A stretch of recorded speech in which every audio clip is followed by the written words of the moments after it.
Hi, everybody. Welcome back to another episode of Everyday Equity, Everyday Ways to Make a Change. My guest today is Ming Chen. Ming is a career and executive coach for women of color in tech. With 20 years of experience as a leader in tech, she is especially situated to counsel and champion women of color in tech. And she does that through one on one coaching, organizational coaching, and she's also a facilitator at the Stanford Graduate School of Business in the Women in Management program. Welcome, Ming. I'm so happy that you're here. I'd love to pass it over to you to introduce yourself. Thank you, Pooja. Thank you so much for having me too. I'm really happy to be here. It's this is that's near and dear to my heart, and I appreciate you creating the space for us to be able to have the conversation. In terms of the intro, again, thank you. That was great. This is one of those career pivots that I am really living into in terms of my values and what I love and what's important to me. And so, in as much as I'm able women of color, especially those that find themselves in tech who aren't able to achieve what they want, helping them excel and helping them achieve what they want is really important to me. But thank you for the intro. Yeah, I'd love to know a little bit more about this pivot. Where were you at before? Why did you feel called to pivot your career, and why did you choose, specifically coaching women of color in tech? Yeah, great questions. It's almost like, well, how much time do you have? um, this is one of those things where I think a lot of people probably went through an existential crisis during the pandemic. I certainly did. I was, I think in at that point I had spent over 20 years in tech already Mm-hmm. and had been looking back at my career going, what do I want to do for the rest of my career? What do I do for this short amount of time that I have here on earth? And yet it's long because I have probably another 20 years of work to go. And so, what am I going to do with this short amount of time, but long amount of time that I have? And Right. so, what I did was look back at my career and go, okay, I don't want to do what I've been doing. And so, now what? And so, that really was a period of exploration for me and thinking about what am I good at? What do I enjoy? What do my friends and family say that I might be good at? And it was actually my therapist who said, you know what, I think you'd be a really good coach. And I thought to myself, well, that's interesting, but let me see. Let me see what it's like and I'll make some more educated decisions from there. Because what I didn't want to do is certainly throw away the career that I had already built and do Right. something completely different. And you know what they say about the best laid plans or the best intentions. I got into that coaching class and went, no, this is actually, I'm having an aha moment here. This is actually something that I feel very drawn to magnetically. It's something that I've actually done my whole career with my clients, my partners, my direct reports, and people who are important to me. And being able to use those skills and parlay them into something that is meaningful to me, I think was a huge draw, despite all the risk aversion and oh no, I can't do that. I can't pivot right now. What would I be thinking if I did that? It's important enough for me to try to pursue, and despite all of the doubts, despite all of the fear. And so, yeah, that's what led me to today. It really was about living my values. Excellent. Um, can you tell us what Nebula means to you? It's Nebula Coaching, nebulacoach.com is your website. Yes. What made you choose the word nebula and what does that mean to you and how does it reflect into your work? Yeah, great question. Nebula, I think And I by no means am a science person, but when I was thinking about the word nebula, it really is sort of a representation, like an amorphous, ambiguous grouping of energy, really. And so energetically, it's like it could go either way. You could either turn into a black hole or you create something amazing, a star, something like really that is about movement and energy and formation. And really, it's about being in those pivotal where you do a number of paths in front of you, and there is sort of greenfield in terms of what can be created or what you can create from there. And so I loved the name from that perspective, especially with coaching, because my clients come to me when they are at that pivotal point, when they are going, okay, what I've done is not tenable moving forward. And so what do I need to change? What do I need to do to sort of harness this energy and create something incredible? Mhm. So that's really the origin story of that name. Yeah, yeah, that's great. That's very symbolic and representative of the place that you're at for probably most of your clients. So our LinkedIn Live series is called Everyday Equity. Talk to me about what equity means to you.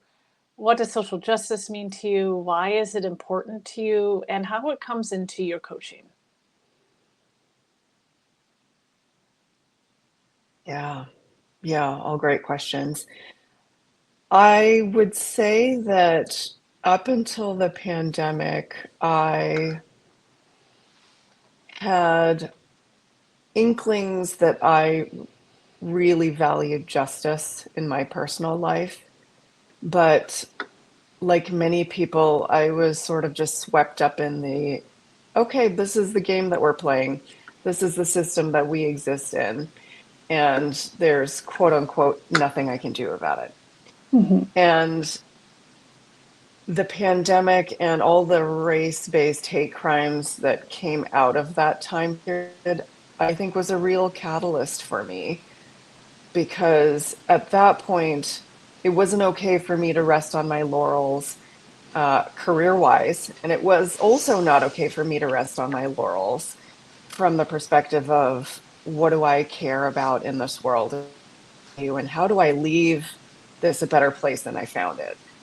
And so there were elements in there where, I would donate, but I wouldn't consider myself at that point like a very altruistic person necessarily. It was a turning point for me in many, many respects in terms of how do I want to live the rest of my life. And so I will say that my last corporate job, I got involved in a number of ERGs. I started to expose myself to certain learning and certain information from people that I was curious about, and started to learn a little more about, what does it mean to give back? What does it mean to exist as part of a community, as part of a system that doesn't necessarily work for me, work for us. Although, in certain respects, I am quite privileged. I have privileges that others don't.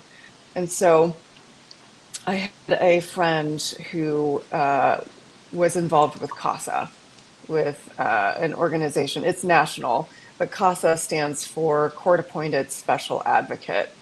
And what that means is it's a volunteer position that helps foster youth, essentially youth that have been placed into the foster system and have in the way of advocacy for themselves outside of legal representation, people from a professional basis that are helping move them through the system, whether it's the foster system, the justice system, what have you.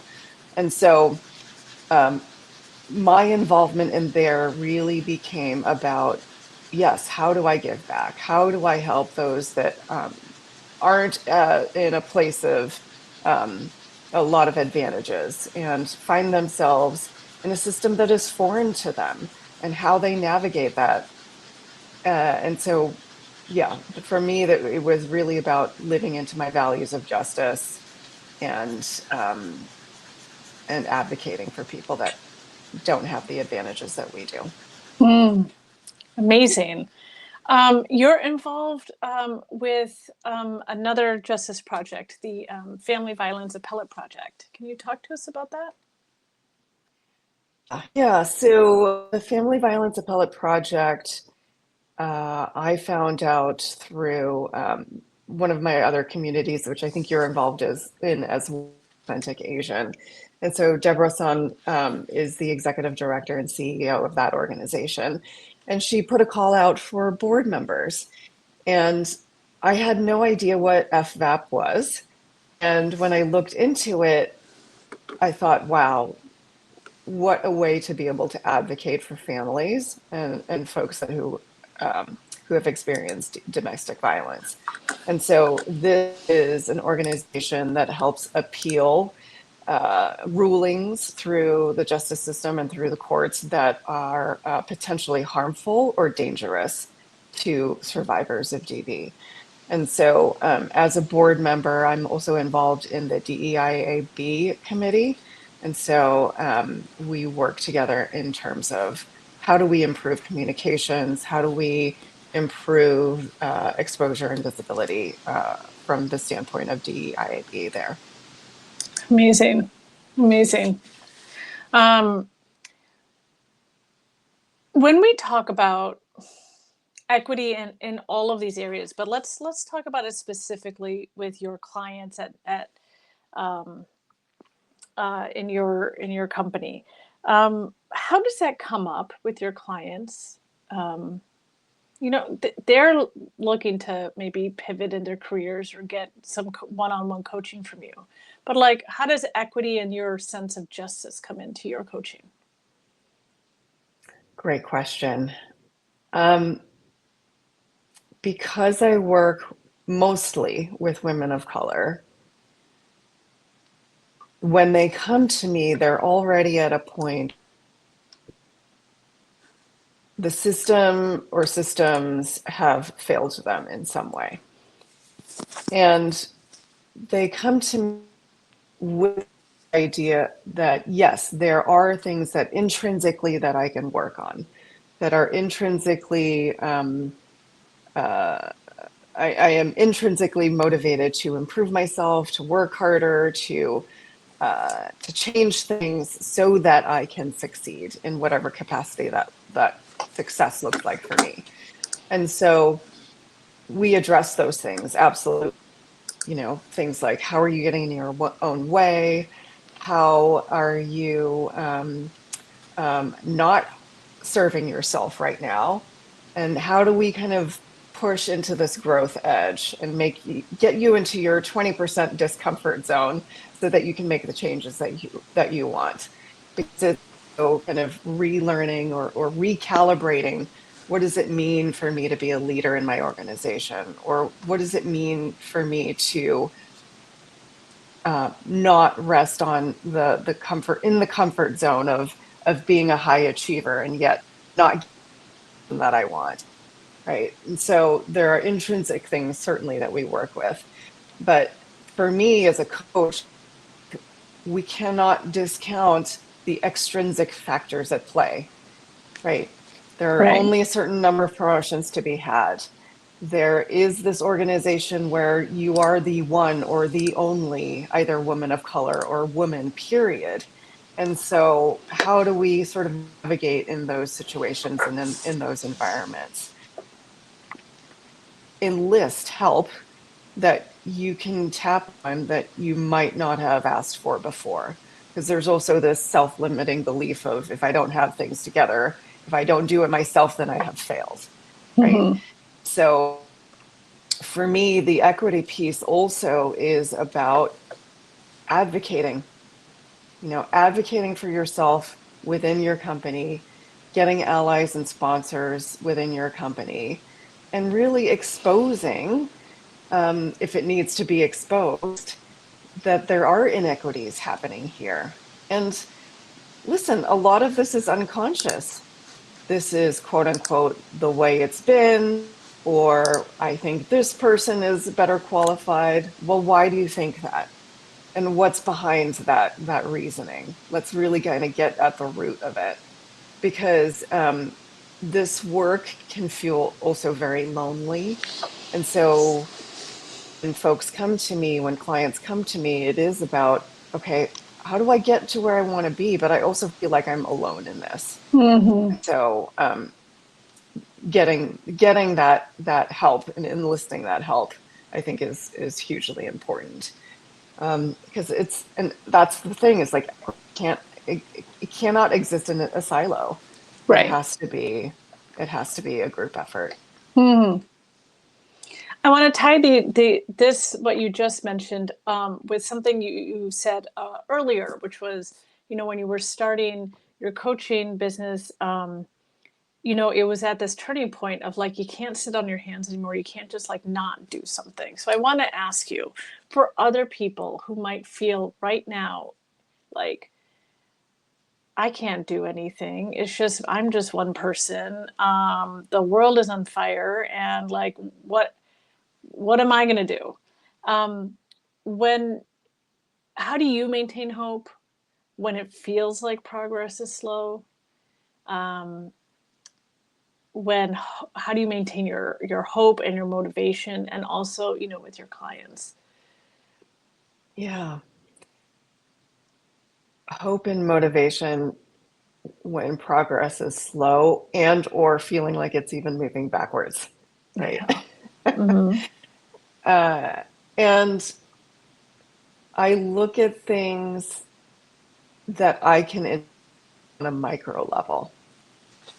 And because when we look out and we kind of take a level view and read the news and see that the world is on fire, it is hard to go, I can make a difference. As one person, I can make a difference. Because it gets over, it's like these tides are shifting, they're kind of battering us around, and it feels like there's not a lot that we can change things or shift the tide. Or if we do, it feels like we're swimming against the current and not really getting anywhere. Mm-hmm. If I can continue on with that metaphor. But if I look on a micro level, that's where I can see the impact of what I do. And the tiniest thing, the smallest thing, right? So going outside when I'm feeling like I'm feeling run down or beat down, going on a walk with my dog, and making eye contact with strangers and looking at people and saying hi to strangers in my Yeah. community, Mm-hmm. right? Like, and it's so small, but it does, I think, make such a difference. I know a woman on my walking route who, she does maintenance, sidewalk maintenance, and helps keep our clean in my neighborhood.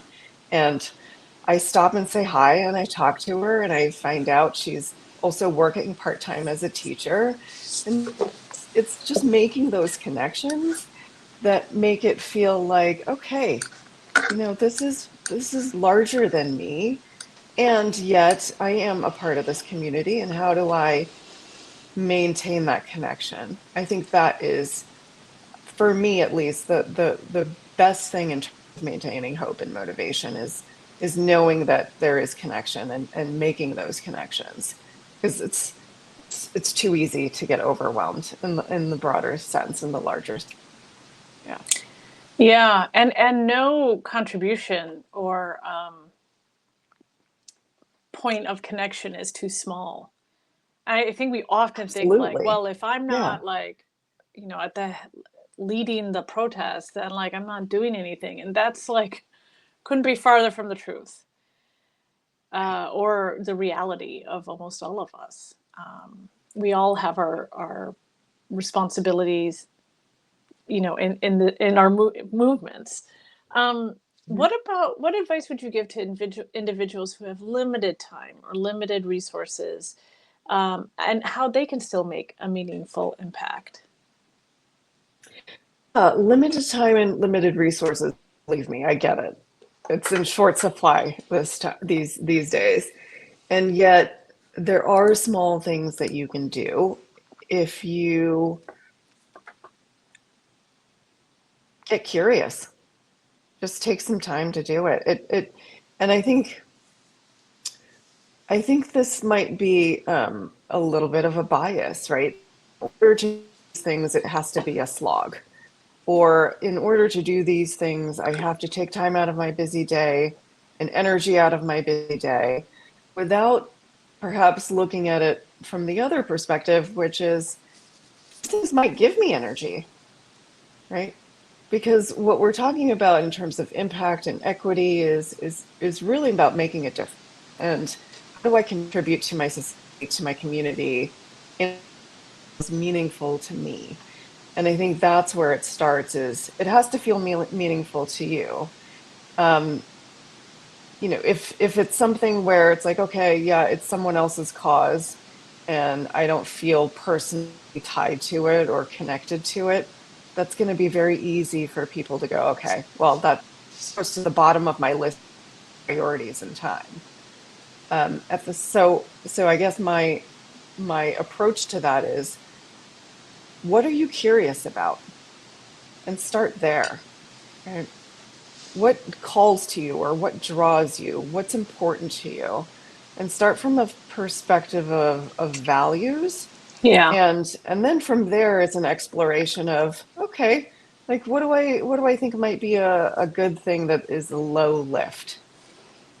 One of the things that I appreciated working at corporate a few years back now, it's been a while since I've been in the game, but what I appreciated back then was, we did have a day for good, or things that we could do to give back to the community. And one of the things that I discovered there was an organization called Be My Eyes, which is an app that you can download, and it's to connect blind or low vision folks with people who can help them with reading a food label or crossing the street. And it's a push notification that you can just get from your phone on this app when somebody who is low vision or blind needs help. And it takes very little time. You can push this off to somebody else if you can't pick up the phone, or you can just ignore it. But if you have a few minutes, you can answer it and totally change someone's day. Right. So it does not take a lot. I think it's what are you curious about? What do you feel drawn to? And in that space, what little things can help? Hmm. Yeah. In our neighborhood, we have like a mutual aid organization that I partner with, where you just buy people groceries and you get reimbursed from the foundation that they've partnered with. So it's really easy. You just order online, the deliveries get grocery gets delivered, and like the foundation pays for it, and it's just a really easy like click, click, click, and 3 minutes you're done, and somebody gets their weekly groceries. Yeah. Yeah, there's so Yeah. many things out there Yep. that don't take too much out of you, and you can really help the community. When you are talking about equity or DEI, how what skills do you use to have really challenging conversations when it comes to equity or equality? Yeah. And this is, or I'll be honest, a work in progress. That's the It's best answer. Yeah. difficult to, yeah, because I have to confront my own bias as well in these conversations. And so I am curious to hear how you take this on as well. But um, I pride myself in being an empath. And so that's my superpower, is empathy. And so I have this ability to put myself in shoes. And so from there, it's also about, for me, listening. and really hearing someone, because at the end of the day, people want to be, they just want to be seen, heard, and known, right? No matter what side of the aisle or side of the conversation you're. So I try to approach it from the perspective of curiosity and non-judgment. And it is about, okay, do I feel like this person wants to have a conversation? And so it's not so much about I'm planting my feet here and I'm not moving my position. It is about curiosity and getting curious about where this other person is coming from. Now, that said, I think discernment is really important as well, right? Do I feel like this person wants to have a conversation, or are they coming from a place of defiance or malintent? And so I usually don't waste my time on those folks, to be quite honest, right? Because they're really not wanting to have that conversation. And so it has to be a I see. discussion. Hmm. And yeah, yeah, go for it. I want to hear what your thoughts No, are on this too. I hear you. I just want to go back to those micro moments that we were just talking about because our friend Jaya Saxena is saying, a friend recently said we can get through these times by remembering the micro moments, those small connections, and that they will lead to the macro. And Yeah. I totally believe that too, Jaya, and I think that's what you're getting at too. It's really the portal that gets you. You really can't like jump into the macro without taking these smaller steps, like you're saying, like Jay is saying. Yes, Um, absolutely. and when it comes to having like really difficult conversations, you know what I lean back on? I really appreciate this idea of discernment. What I lean on also is getting people to define words that they're using. It Hmm. slows the conversation down and it really makes sure that everybody's talking about the same thing. So, and even like basic words like fair or, um, if we're talking about bigger things like an executive order that came down and talking about that, there's so many words leading up to that executive order that we all need to be on the same page on. So, and a lot of, I think, tensions can rise simply based on not knowing that we're talking about two different things. Hmm. Or Yeah. we have two different meanings of the same word and we're using that word just differently. And I think that like constant clarification is like can decrease tension, can slow things down, makes people think about what they mean, and actually could lead to more clarification than like, no, I'm going to prove my point, or this is you should Right. believe what I believe in, or you should have the value that I have instead of this. So Right. Right. Yeah, yeah, absolutely. And it gets down to, I think, the that curiosity piece too, right? Like, what do you mean yeah, by fair? What does it exactly. mean to you? Yeah. Yeah, yeah. Um, and it perhaps can just feed back into that discernment. Then maybe that someone isn't coming from a place of wanting mutual understanding, and maybe they're coming from a different place of,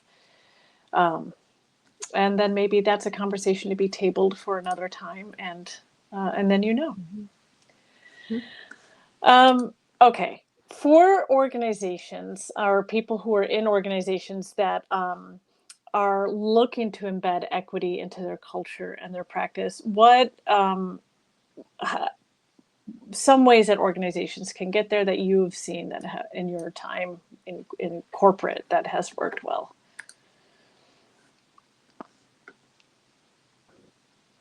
I think the ones that have done it well really truly do have meritocracy as the basis of their culture, their corporate culture. And so those are few and far between, but I'm thinking of a couple of examples in my past where that did happen. It's much more about it is an equal playing field, no matter. your background, lived experience, gender, race, etc. And so in some ways, there are companies out there that are doing that well because they really use that as a baseline. Um, and it's not lip service. So that's Mm-hmm. the other thing. It's like it's not performative, right? There are some companies that I have seen that are really invested in their ERGs, right? Their employee resource, which is great because you want your employees to have community and find support within their communities within the company.